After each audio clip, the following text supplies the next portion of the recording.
अमीर खुसरो 13वीं शताब्दी के एक महान विद्वान थे जिन्होंने फारसी और हिंदुस्तानी साहित्य पर एक अमिट छाप छोड़ी।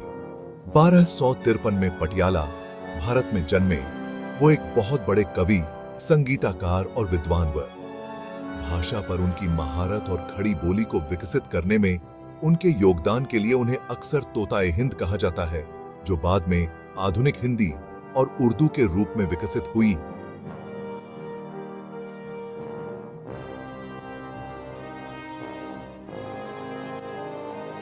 खुसरो के साहित्यिक संग्रह में गजल, मसनवी, कव्वाली और पहेलियों सहित कई विधाएं शामिल हैं। उनकी रचनाएं उनकी गेयता, गहन अंतर्दृष्टि और कालातीत अपल के लिए प्रसिद्ध हैं। खुसरो का जीवन दिल्ली सल्तनत के अशांत राजनीतिक परिदृश्य से जुड़ा थी है। उन्होंने अलाउद्दीन खिलजी और गयासुद्दीन तुगलक सहित कई शासकों के दरबारी कवि के रूप में कार्य किया।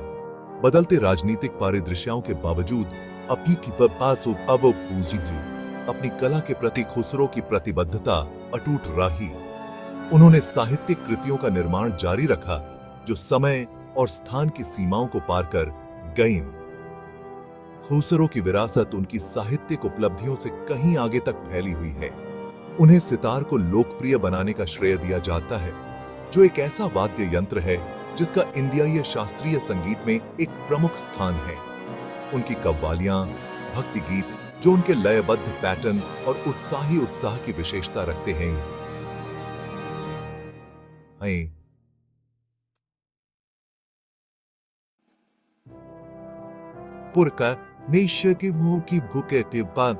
पूरे इंडियाई उपमहाद्वीप में दर्शकों के साथ प्रतिध्वनित होते रहते हैं। अमीर खुसरो का जीवन और कार्यकला की शक्ति के प्रमाण के रूप में कार्य करते हैं, जो सीमाओं को पार करते हैं और पीढ़ियों से दिलों को जोड़ते हैं। भाषा, संगीत और साहित्य में उनका योगदान दुनिया भर के दर्शकों को प्रेरित और मोहित करता रहता है। जिहाले मिस्किन मकुनबा रंजिश अमीर खुसरो की एक प्रसिद्ध गजल का मार्मिक छंद सहानुभूति और करुणा के सार को समाहित करता है। जिहाले मिस्किन वाक्यांश गरीबों की स्थिति या निराश्रितों की दुर्दशा का अनुवाद करता है। मकुनबा रंजिश की व्याख्या इस प्रकार की जा सकती है कि उपेक्षा न करें या उदासीनता के साथ अवहेलना न करें। इस प्रकार यह श्लोक उन लोगों की पड़ा को स्वीकार करने के लिए एक शक्तिशाली अनुस्मारक के रूप में कार्य करता है, जो कम भाग्यशाली हाई और संवेदनशीलता और समझ के साथ उनकी औन स्थितियों तक पहुंचते हैं। इस श्लोक की सुंदरता इसकी सरलता और प्रत्यक्षता में निहित है। खुसरो जटिल रूपकों या विस्तृत कल्पना का सहारा नहीं लेते हैं। इसके बजाय वह मानवीय संबंध और जिम्मेदारी के गहन संदेश को व्यक्त करने के लिए सरल भाषा का उपयोग करता है। यह श्लोक सार्वभौमिक भावनाओं और अनुभवों को इस तरह से पेश करने की खुसरो की क्षमता का प्रमाण है, जो जीवन के सभी क्षेत्रों के लोगों के साथ प्रतिध्वनित होती है। सहानुभूति और सामाजिक जिम्मेदारी के महात्वी पर जोर देने के लिए इस श्लोक को अक्सर विभिन्न संदर्भों में उद्धृत किया जाता है। यह एक कॉल टू एक्शन के रूप में कार्य करता है, व्यक्तियों को अपने स्वयं के जीवन से वन देखने और जरूरतमंद लोगों के लिए मदद का हाथ बढ़ाने का आग्रह करता है। अमीर खुसरो का जिहाले मिस्किन भाषा पर उनकी महारत और फारसी और हिंदवी उस समय की स्थानीय भाषा को सहजता से मिलाने की उनकी क्षमता का प्रमाण है। यह लैंग्वेजी संलयन खुसरो की शैली की एक बैंगी पोएटता का एक अनूठा रूप तैयार करता है, जो अनिष्कृत और सुलभ दोनों था। फारसी का उपयोग दरबार और अभिजात वर्ग की भाषा ने उनके छंदों में भव्यता और अनुशोधन की एक औनत जोड़ी। हालांकि यह खुसरो द्वारा हिंदवी शब्दों और वाक्यांशों का समावेश था, जिसने वास्तव में उनके काम को अलग कर DIY दोनों लैंग्वेजों के शब्दों को एक साथ बुनकर खुसरो ने एक काव्यात्मक टेपेस्ट्री बनाई, जो 13वीं शताब्दी के भारत की समृद्ध लैंग्वेजी विविधता को दर्शाती है।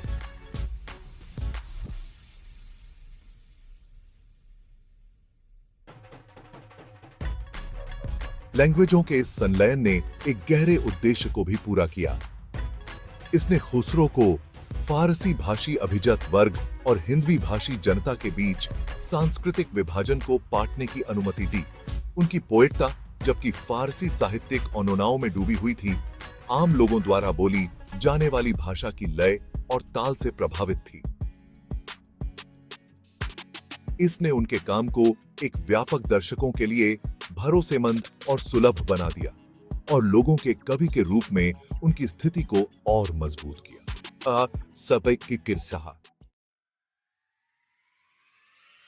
लिखे जाने के सदियों बाद अमीर खुसरो के शब्द हमारे आधुनिक विश्व में गहन प्रासंगिकता के साथ प्रतिध्वनित होते रहते हैं। उनका छंद जिहाल मिस्किन मकून बा रंजिश सहानुभूति, करुणा और सामाजिक जिम्मेदारी के महत्व के कालातीत अनुस्मारक के रूप में कार्य करता है। बढ़ते वैश्वीकरण और अन्योन्यता के युग में मानवीय आता का खुसरो का संदेश और कम भाग्यशाली लोगों की देखभाल करने की आवश्यकता और भी महत्वपूर्ण हो गई है। यह श्लोक सांस्कृतिक और भौगोलिक सीमाओं को पार करते हुए एक सार्वभौमिक मानवीय अनुभव की बात करता है। हमारी पृष्ठभूमि, विश्वासों या सामाजिक प्रतिष्ठा के बावजूद हम सभी अपनी साझा मानवता से जुड़े हुए हैं। खुसरो के शब्द हमें याद दिलाते हैं कि एक न्यायपूर्ण और न्याय संगत समाज बनाना हमारी सामूहिक जिम्मेदारी है, जहां सभी व्यक्तियों की आवश्यकताओं को सम्मान के साथ पूरा किया जाता है।